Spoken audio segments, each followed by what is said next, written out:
Statement, the Chancellor of the Exchequer. Chancellor George Osborne. Mr. Speaker, this coalition came into office with a commitment to address, with firmness and resolve, one of the biggest economic crises of the post-war era. And the action we have taken, together with the British people, has brought the deficit down by a third, helped a record number of people into work, and taken our economy back from the brink of bankruptcy. And it allows us to say that while recovery from such a deep recession can never be straightforward, Britain is moving out of intensive care and from rescue to recovery. Today, we announce the latest action to secure the recovery. We act on behalf of every taxpayer and every future taxpayer who wants high-quality public services at a price our country can afford. We act on behalf of everyone who knows that Britain has got to live within its means. And we have applied three principles to the spending round I set out today. Reform, to get more from every pound we spend. Growth, to give Britain the education, enterprise and economic infrastructure it needs to win the global race. And fairness, making sure we are all in it together by ensuring those with the broadest shoulders bear the largest burden, and making sure the unfairness of the something-for-nothing culture in our welfare system is changed. Mr. Speaker, we've always understood that the greatest unfairness was loading debts onto our children that our generation didn't have the courage to tackle ourselves. We've always believed, against much opposition, that it is possible to get better public services at lower cost, that you can cut bureaucracy and boost enterprise by taking burdens off the back of business. And in the face of all the evidence, the opposition to these ideas has collapsed into incoherence. We've always believed that the deficit mattered, that we needed to take tough decisions to deal with our debts, and the opposition to that has collapsed into incoherence too. Today, I announce the next stage of our economic plan to turn Britain around. Mr. Speaker, let me start with the overall picture on spending. In its last year in office, the previous government was borrowing £1 in every 4 that it spent. It was a record for a British government in peacetime and a calamitous risk with our economic stability. As the note we saw again this week from their outgoing Chief Secretary put it, I'm afraid there is no money. So we acted immediately. 3 years ago, we set out plans to make savings and to reduce our borrowing. And instead of the £157 billion the last government was borrowing, this year we are set to borrow £108 billion. That is £49 billion less in borrowing. That's virtually the entire education budget. So we made real progress, putting right what went so badly wrong. But while we've been acting, the challenges from abroad have grown: a Eurozone in crisis, rising oil prices, the damage from our own banking crisis worse than anyone feared. And the truth is, Mr. Speaker, we have to deal with the world as it is, not as we would wish it to be. So this country has to continue to make savings. I can report to the House that the biggest single saving we've made in government is the £6 billion a year less we are paying to service our debts than the previous government budgeted for. Bear that number in mind when you hear the opposition complaining about cuts. Mr. Speaker, the deficit has come down by a third, yet at over 7% it remains far too high, so we must continue to take action. Not just because it's wrong to go on adding debts to our children's shoulders, but because we know from the global turbulence of the last few years that the economic risks are real and the recovery has to be sustained. And if we abandon our deficit plan, Britain would be back in intensive care. So the figures today show that until 2017-18, total managed expenditure, in other words, the total amount of government spending, will continue to fall in real terms at the same average rate as it is falling today. The task before us today is to spell out what that means for 2015-16. Total managed expenditure will be £745 billion. To put that huge sum into context, consider this. If government spending had been allowed to rise through this Parliament at the average rate of the last 3 decades, that total would have been £120 billion higher. This government has taken Order! Order! The Chancellor must not have to shout to be heard. Members know that I will always accommodate the interests of backbenchers on both sides in scrutinising these matters intensively. But the Chancellor, and in due course the Shadow Chancellor, must be properly and fairly heard. The Chancellor. Mr. Speaker, this government has taken unprecedented steps to achieve this expenditure control. But now we need to find £11.5 billion of further savings, and I want to pay a personal tribute to my right honourable friend, the Chief Secretary, for the huge effort he has put into helping to deliver them. Now, finding savings on this scale has not been easy. These are difficult decisions that will affect people in our country, but there never was an easy way to bring spending under control. Mr. Speaker, reform, growth and fairness are the principles. Let me take each in turn and start with reform and the obligation we all have in this House to ensure that we get more for every pound we spend of taxpayers' money. And with the help of my right honourable friend, the Minister for the Cabinet Office, we have been combing through Whitehall, driving out costs, renegotiating contracts and reducing the size of government. Cutting money the previous government was spending on marketing and consultants, reforming government IT and negotiating harder on behalf of the taxpayer has already saved almost £5 billion. In this spending round, we find a further £5 billion of efficiency savings. That's nearly half the total savings we need to achieve. We're reforming pay in the public sector. We're holding down pay awards, and public sector pay rises will be limited to an average of up to 1% for 2015-16. But the biggest reform we make on pay is to automatic progression pay. This is the practice whereby many employees not only get a pay rise every year, but also automatically move up a pay grade every single year, regardless of performance. Now, some public sector employees see annual pay rises of 7%. Progression pay can at best be described as antiquated. At worst, it's deeply unfair to other parts of the public sector who don't get it, and to the private sector who have to pay for it. So we will end automatic progression pay in the civil service by 2015-16, and we're working to remove automatic pay rises simply for time served in our schools, NHS, prisons and police. The armed forces will be excluded from these reforms. Keeping pay awards down and ending automatic progression pay means that for every pound we have to save in central administration, we can better limit job losses. I don't want to disguise from the House that there will be further reductions in the number of people working in the public sector. The OBR has forecast that the total number of people working for the government will fall by a further 144,000 by 2015-16. And I know that for those affected this is difficult. That is the consequence of the country spending far beyond its means. When I presented the spending round 3 years ago, I said then that around 500,000 posts in the public sector were forecast to have to go. That is indeed what has happened, and we're saving £2 billion a year with a civil service now smaller than at any time since the war. But I also said 3 years ago that I was confident that job creation in the private sector would more than make up for the losses. Now, that prediction created more controversy than almost anything else at the time. This is what the opposition said. The Shadow Chancellor called it a complete fantasy. Instead, every job lost in the public sector has been offset by 3 new jobs in the private sector. In the last year, 5 new jobs have been created for every job cut in the public sector.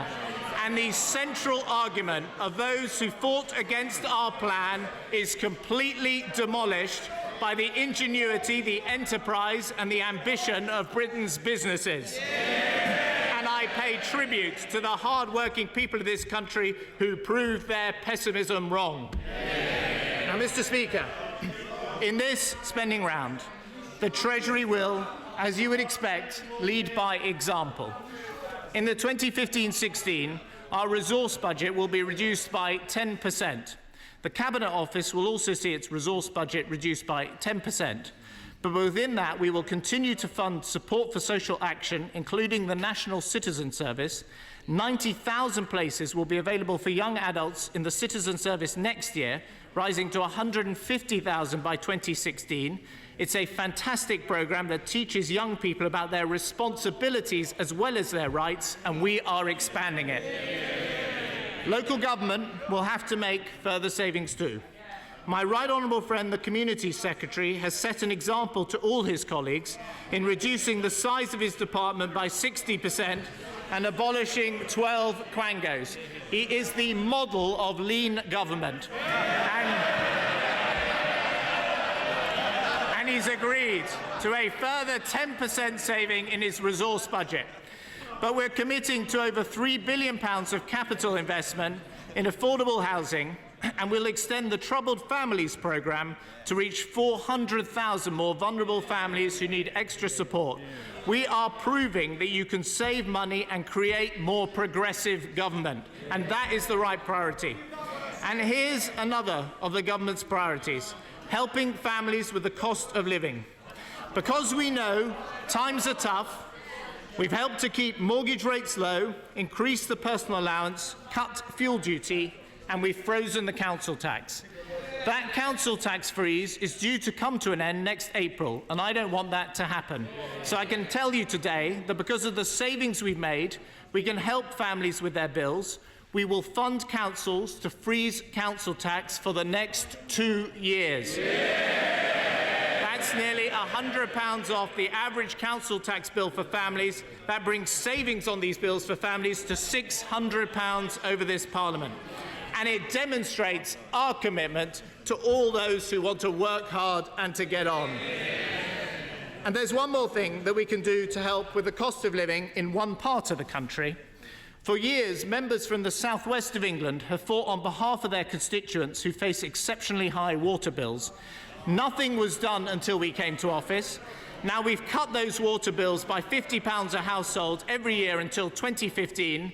My honourable friend, the member for Camborne and Redruth, and many others have campaigned to extend that rebate beyond 2015, and I'm happy to confirm today that we will do that. Taking money out of the cost of government and putting it into the pockets of families, that is what we mean by reform. Local government has already taken difficult decisions to reduce staff numbers, share services and make savings. And I want to pay tribute to Sir Merrick Cockle for all he has done in showing how this can be achieved. We were told by the scaremongers that savings in local government would decimate local services. Instead, public satisfaction with local council services has gone up under this government. And that is because, with our reforms, communities have more control over their own destiny. That's because we've devolved power and responsibility to manage budgets locally. That's because we've let councils benefit from the tax receipts that come when the local economy grows. Today we give more freedom, including greater flexibility over assets, and we will drive greater integration of local emergency services. And again, I want to thank the honourable member for Bournemouth East for his fresh thinking in this area, which has helped inform us. We also are embarking on major reforms to the way we spend money locally through the creation of the single local growth fund that Lord Heseltine proposed. This will be £2 billion a year. That's at least £10 billion over the next Parliament. And that is a sum that local enterprise partnerships can bid for. The details will be set out tomorrow. And our philosophy is simple. Trust people to make their own decisions, and they will usually make better decisions. But in return for these freedoms, we have to ask local government for the kind of sacrifices central government is making. The local government resource budget will be reduced by 10% in 2015-16, but when all the changes affecting local government I will set out are taken into account, including local income and other central government funding, local government spending reduces by around 2%. I set out today the block grants to the devolved administrations. Because we've prioritised health and schools in England, this feeds through the Barnett formula to require resource savings of around 2% in Scotland, Wales and Northern Ireland. The Scottish resource budget will be set at £25.7 billion, and Scotland will benefit from new capital borrowing powers of almost £300 million. Being part of the United Kingdom means Scotland will see its capital spending power increase by almost 13% in real terms in 2015-16. It's rightly for the Scottish Parliament to decide how best to use it. That is devolution within a United Kingdom delivering for Scotland. The Welsh resource budget will be £13.6 billion, and we will shortly publish our response to the Silk Commission on further devolution of taxation and borrowing. When we do so, we will be able to say more about the impressive plans to improve the M4 in South Wales that my honourable friend from the Vale of Glamorgan and others have been campaigning for. And the Northern Ireland resource budget will be £9.6 billion. We've agreed to provide an additional £31 million in 2015 to help the police service of Northern Ireland tackle the threat posed by terrorism. Those police officers do an incredibly brave job on our behalf, and we salute them. Separately, we will make 10% savings to the Scotland, Wales and Northern Ireland officers. Mr. Speaker, we believe that the cultural heritage of our nations are not just an economic asset, but have an intrinsic value too. And when times are tough, they too must make a contribution to the savings this country requires. The Department for Culture, Media and Sport will make savings of 7% in its resource budget. Elite sports will be protected, while the funding of community sports, arts and museums will be reduced by just 5%. But because we recognise the value of our great museums and galleries and English heritage, we are giving them much greater freedom from state control, which they have long called for, applying our reforming principles across the board, empowering those on the front line who know best, what the director of the British Museum calls good news in a tough economic climate. And while we're at it, we will make sure that the site of the Battle of Waterloo is restored in time for the 200th anniversary to commemorate those who died there and to celebrate a great victory of coalition forces over a discredited former regime that impoverished millions.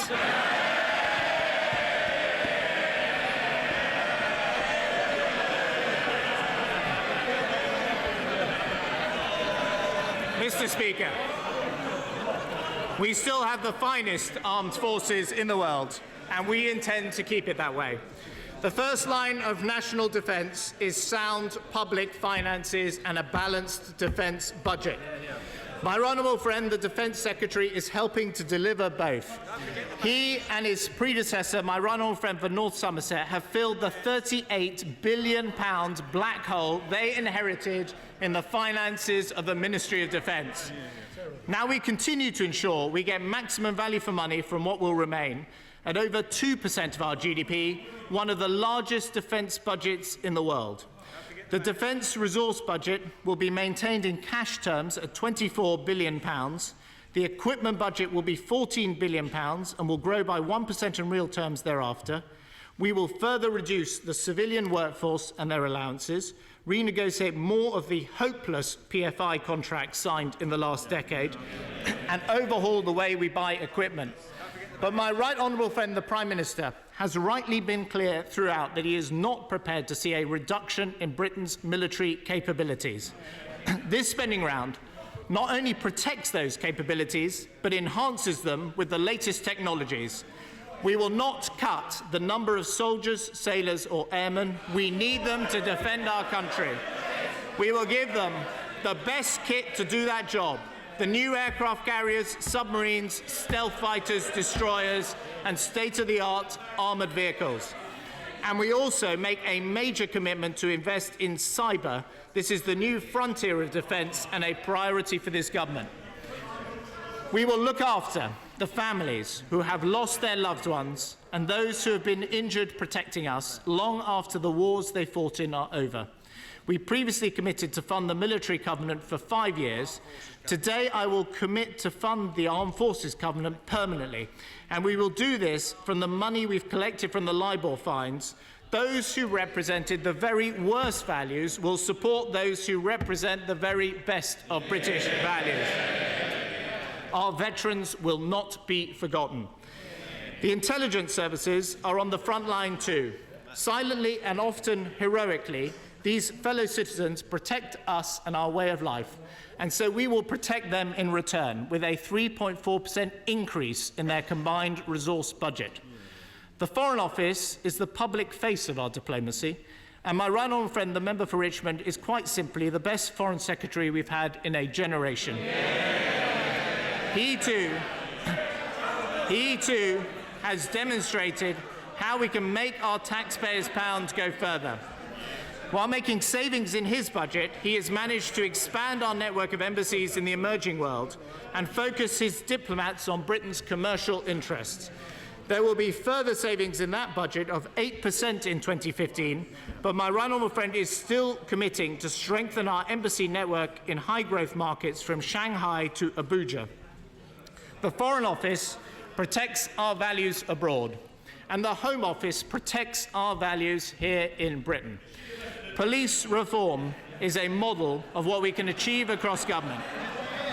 Police forces are more accountable to the public with modern working practices, the latest equipment, and democratic oversight. And all on a smaller... Yes, she is the best Home Secretary of ever generation.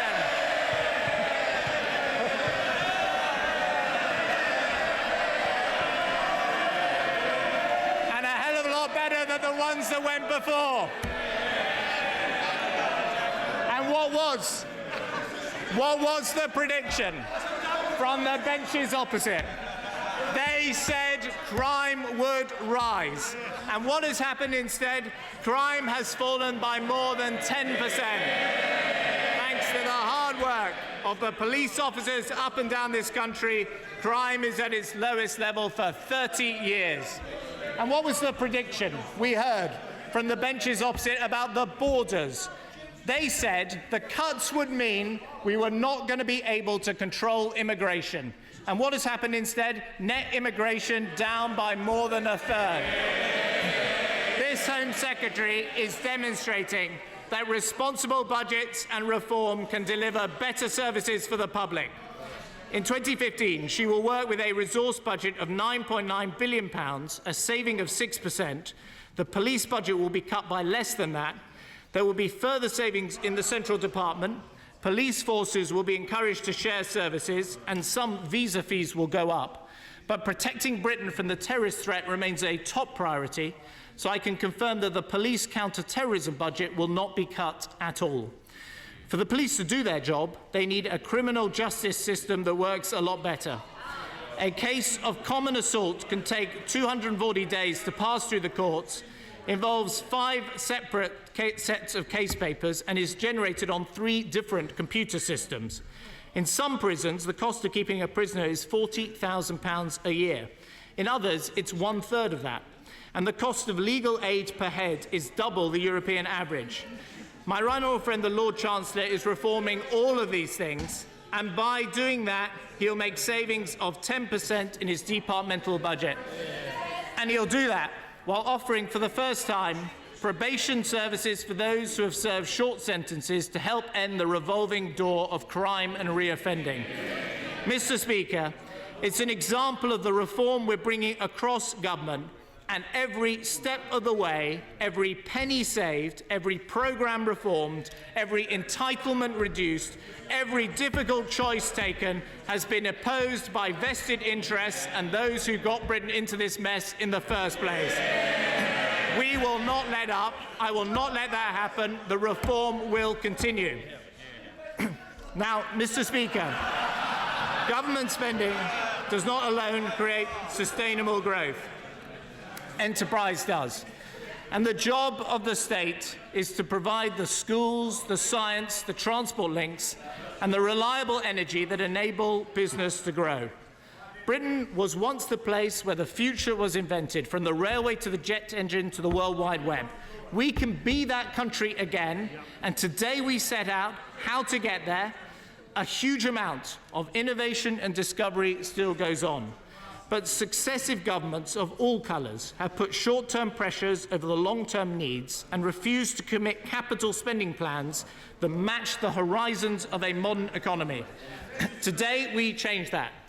We commit now to £50 billion of capital investment in 2015. From roads to railways, bridges to broadband, science to schools, it will amount to over £300 billion of capital spending, guaranteed to the end of this decade. Today, we raise our national game, and this means that Britain will spend, on average, more as a percentage of its national income on capital investment in this decade, despite the fact money is tight, than in the previous decade when government spending was being wasted in industrial quantities. Mr. Speaker, my right honourable friend, the Chief Secretary, will tomorrow set out the next stage of our economic infrastructure plan with specific plans for more than £100 billion of infrastructure projects. But this is what it means for departments. The Department for Transport will make a 9% saving in its day-to-day resource spending, bearing down on the running costs of Transport for London and on rail administration. But its capital budget will rise to £9.5 billion, the largest rise of any part of government, and we will repeat that commitment for every year to 2020. We're already massively expanding investment on major road schemes, but we will do more. So we're announcing the largest programme of investment in our roads for half a century. We've already expanded our investment in the railways, but we will do more. So we're committing to the largest investment in our railways since the Victorian age, and with the legislation before this House today, we should give the green light to HS2, a huge boost to the north of England and a transformation of the economic geography of this country. Here in London, we're digging Crossrail, the largest urban infrastructure project in Europe. But we will do more, looking now at the case for Crossrail 2, linking London from north to south. And we're going to give the Mayor almost £9 billion of capital spending and additional financing power to the end of this decade. Well, he's a lot better than Ken Livingstone, that's for sure. Now, Mr. Speaker, investing in our economic infrastructure also means investing in energy. So we'll provide the certainty investors are crying out for in Western countries. This country is already spending more on renewables than ever before. Now we'll provide future strike prices for low carbon. We're restarting our civil nuclear programme when other countries are unable to continue theirs. Now we provide guarantees for new nuclear. Already our exploitation of gas in the North Sea is second to none. Now we make the tax and planning changes that will put Britain at the forefront of exploiting shale gas. We will provide our country with the energy of the future at a price that we can afford. And taken together, this should support over £100 billion of private sector investment in energy. The Department for Energy and Climate Change will do this while reducing its resource budget by 8%. The Department for Environment and Rural Affairs will see a 10% reduction, but we will set out plans for a major commitment to new flood defences for the rest of this decade. Again, prioritising long-term capital through day-to-day cost savings, exactly the tough choice that Britain should be making. Mr. Speaker, it's not enough to have roads and power stations and flood defences. These are just the physical infrastructure you need to compete in the 21st century. We need the intellectual capital too. This country needs to invent and pioneer and export around the world. That means backing the Department for Business that helps us to do this, and it means taking tough decisions about what we should support. My right honourable friend, the Business Secretary, has agreed to a reduction of 6% in the cost of the department. That means we're making savings to student maintenance, keeping grants but not increasing them, and the cost of the central department will also be cut further. But this means that within this reduced budget, we can put more money into apprenticeships and continue with the dramatic increase in support we've provided to exporters through UKTI. And we're not going to shift medical training and research out of this department because they're working well where they are. And in this department too, we can shift from day-to-day spending to a huge 9% increase in capital investment. This includes a huge investment in science. Scientific discovery is first and foremost an expression of the relentless human search to know more about our world, but it's also an enormous strength for a modern economy. From synthetic biology to graphene, Britain is very good at it, and we're going to keep it that way. I am committing today to maintain the resource budget for science at £4.6 billion, to increase the capital budget for science in real terms to £1.1 billion, and to maintain that real increase to the end of this decade. Investment in science is an investment in our future. So yes, from the next generation of jet engines to cutting-edge supercomputers, we say, keep inventing, keep delivering, this country will back you all the way. But when you've got infrastructure and you've got science, you still need, Mr. Speaker, the educated workforce to make it happen.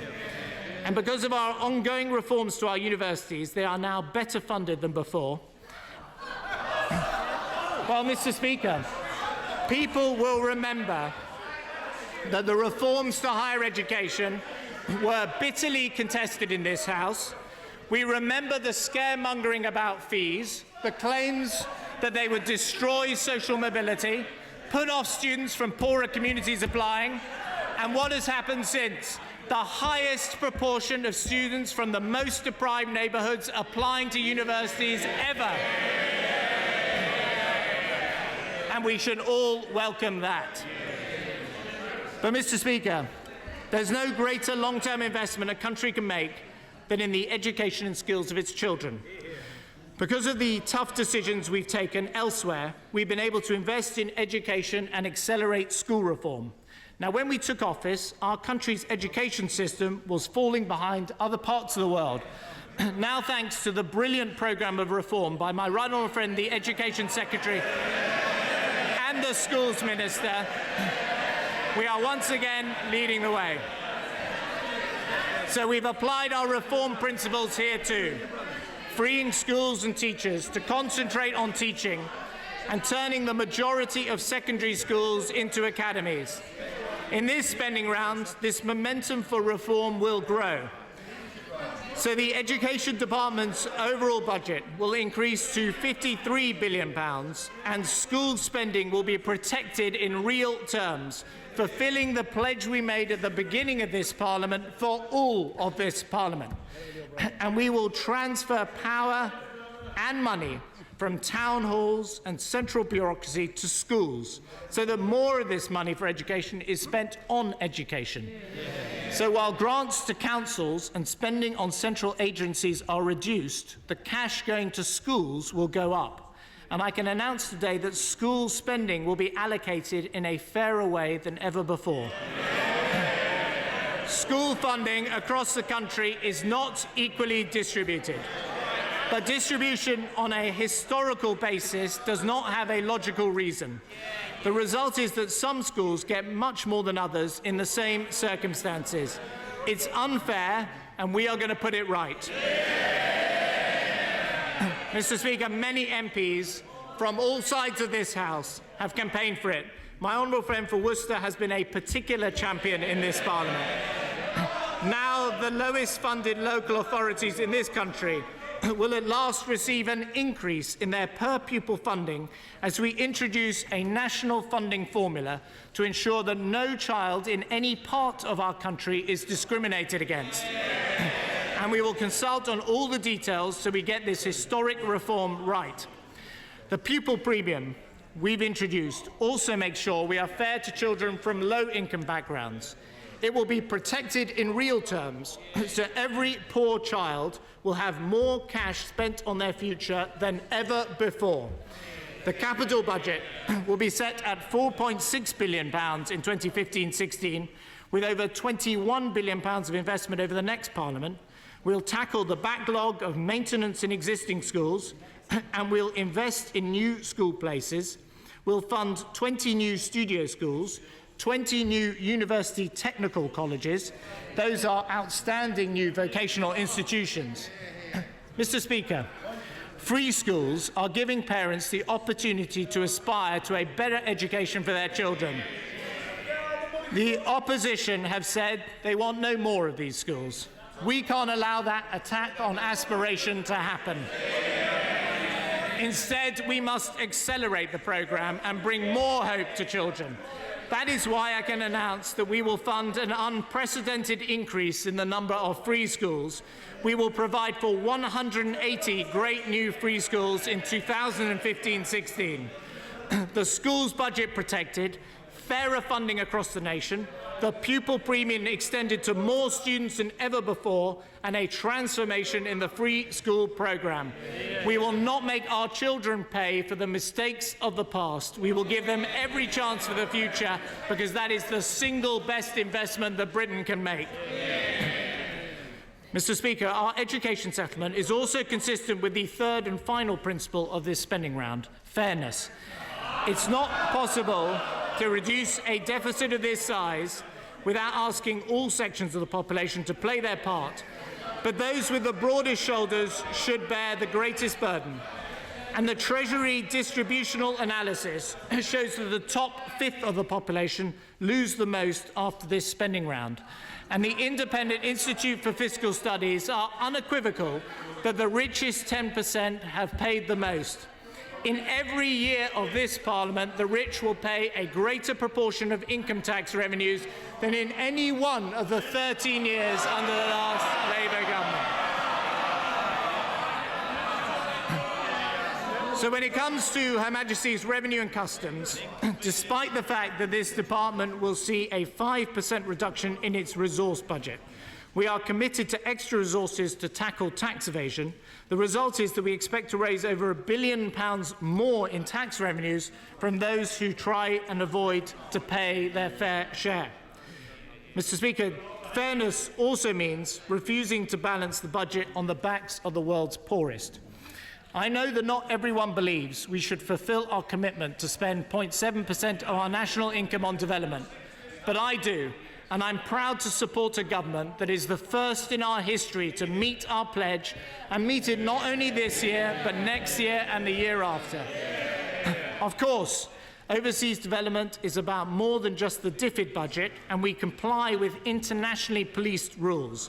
But the DFID budget is the lion's share, and it will be set at £11.1 billion in 2015-16. Even in these tough times, the decisions we make mean we keep to our commitments. And that includes our commitment to the National Health Service, an institution which is the very embodiment of fairness in our society. The NHS is much more than the government's priority. It is the people's priority. And when we came to office, the health budget was £96 billion. In 2015-16, it will be £110 billion. And capital spending will rise to £4.7 billion. New medical treatments and an ageing population means the demand for NHS services is rising. So we've not spared in also demanding reform and value for money in this service. This will not insulate the health service from tough choices. There are already 7,000 fewer managers, and the NHS will continue to make efficiency savings. But these savings will enable new investment in mental health and the funding for new treatments for cancers like prostate and breast cancer. And let me respond directly to the breast cancer research campaign that so many have taken part in. We will continue to back the Charity Research Support Fund and look into making it easier for these organisations to benefit from gift aid. Mr. Speaker, many older people do not just use the NHS, they also use the social care system. And if we're honest, they often fall between the cracks of the two systems, being pushed from pillar to post and not getting the care they should.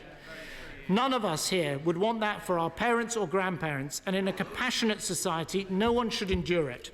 It's a failure that also costs us billions of pounds, and Britain can do better. In the 2010 spending review, we said that the NHS would make available around £1 billion a year to support the health needs of people in social care. It worked and saved hundreds of millions in the process. Last year, these improvements meant almost 50,000 fewer bed days were lost to the NHS. So today I can announce that I will be bringing together a significant chunk of the health and social care budgets. I want to make sure everyone gets a properly joined up service where they won't have to worry if that service is coming from the NHS or the local council. Let's stop the tragedy of people being dropped in A&E on a Friday night to spend the weekend in hospital because we can't look after them properly in social care. So by 2015-16, over £3 billion will be spent on services that are commissioned jointly and seamlessly by the local NHS and local councils working together. It's a huge and historic commitment of resources to social care, tied to real reform on the ground, to help end the scandal of older people trapped in hospitals because they cannot get a social care bed. This will help relieve pressures on accident emergency, it will help local government deliver on its obligations, and it will save the NHS at least £1 billion. Integrated health and social care, no longer a vague aspiration, but a concrete reality, transforming the way we look after people who need our care most. So, Mr. Speaker, these are the three principles that guide the spending round: reform, growth and fairness. And nowhere could these principles be more clearly applied than in our approach to welfare. Two groups of people need to be satisfied with our welfare system: those who need it, who are old, who are vulnerable, who are disabled, or have lost their job, and who we as a compassionate society want to support. And there's a second group: the people who pay for this welfare system, who go out to work, who pay their taxes, and expect it to be fair on them too. So we've taken huge steps to reform welfare, changing working age benefits with universal credit so that work always pays, removing child benefit from the better off, capping benefits so no family out of work gets more than the average family gets in work. And we've been making sure benefit payments don't rise faster than wages. The steps we've taken will save £18 billion a year, and every single one of them was opposed by the welfare party opposite. Now we propose to do three further welfare reforms. First, as I said in the budget, we're going to introduce a new welfare cap to control the overall costs of the benefit bill. We've already capped the benefits of individuals, and now we cap the system as a whole. Under that system we inherited, welfare spending was put into a category called annually managed expenditure, but the problem was it wasn't managed at all. And the cost of welfare went up by a staggering 50% even before the crash. Our welfare cap will stop that happening again. The cap will be set each year of the budget for 4 years. It will apply from April 2015. It will reflect forecast inflation, but it will be set in cash terms. In future, when a government looks to breach the cap because it's failing to control welfare, the OBR will issue a public warning, and the government will then be forced to take action to cut welfare costs or publicly breach the cap and explain that to Parliament. We'll exclude a small number of the most cyclical benefits that directly rise and fall with the unemployment rate to preserve the automatic stabilisers. Housing benefit, tax credits, disability benefits and pensioner benefits will all be included, but the state pension will not be. Mr. Speaker, I've had representations that we should include the basic state pension in the welfare cap. That would mean that a future government could offset a rise in working age benefits by cutting the pensions of older people. That penalises those who've worked hard all their lives. Cutting pensions to pay for working age benefits is a choice this government is certainly not prepared to make. It's unfair, we won't do it, and we reject those representations completely. The new welfare cap is proof that Britain is serious about living within its means, controlling spending, protecting the taxpayer, fundamentally fair. Today, we're introducing a limit on the nation's credit card. The principles enshrined in the cap apply to our second reform today. We will act to ensure that we will stop the cost of paying the winter fuel payments made to those who live abroad rising in a way that no one ever intended. EU law now says that people living in the European Economic Area can claim winter fuel payments from us even if they didn't get them before they left the UK. Paying out even more money to people from all nationalities who may have worked in this country years ago but no longer live here is not a fair use of the nation's cash. So from the autumn of 2015, we will link the winter fuel payment to a temperature test. People in hot countries will no longer get it. It is, after all, a payment for winter fuel. Mr. Speaker, the third welfare reform I announced today is about making sure we do everything to help people get into work. My honourable friend, the Work and Pension Secretary, has changed the national debate about welfare, and he has comprehensively won the argument. He has committed to finding a further 9.5% savings in his department's running costs. That will require a difficult drive for efficiency and a hard-headed assessment of underperforming programmes. But welfare reform is about much more than saving money, vital though that is. It's about reducing dependency and changing people's lives for the better. I'm determined to go further to reduce worklessness with all its social consequences. Where is the fairness in condemning people to a life on benefits because the system won't help them get back into work? So today we're introducing upfront work search. We're going to make sure people turn up with a CV, register for online job search and start looking for work, and only then will they get their benefits. Thanks to this government, lone parents who are out of work can now get free childcare for all their 3- and 4-year-olds, so it's reasonable to ask that they start regularly attending job centres and preparing to return to work. There are further changes we announced today. Half of all job seekers need more help looking for work, so we'll require them to come to the job centre every week rather than once a fortnight. And we're going to give people more time with job centre advisors and proper progress reviews every 3 months. And we're going to introduce a new 7-day wait before people can claim their benefits. Those first few days should be spent looking for work, not looking to sign on. We're doing these things because we know they help people stay off benefits and help those on benefits get back into work faster. And here's a further change. From now on, if claimants don't speak English, they will have to attend language courses until they do. This is a reasonable requirement in this country. It will help people to find work, but if you're not prepared to learn English, your benefits will be cut. Taken together, this new contract with people on benefits will save over £350 million a year. And all that money will enable us to afford extra support to help people get into work. Help to work, incentives to work, and an expectation that people should do everything they can to find work. That's fair for people out of work, and it's fair for those in work who pay for them. Together, these reforms bring the total additional welfare savings in 2015 up to £4 billion. Mr. Speaker, step by step, this reforming government is making sure that Britain lives within its means.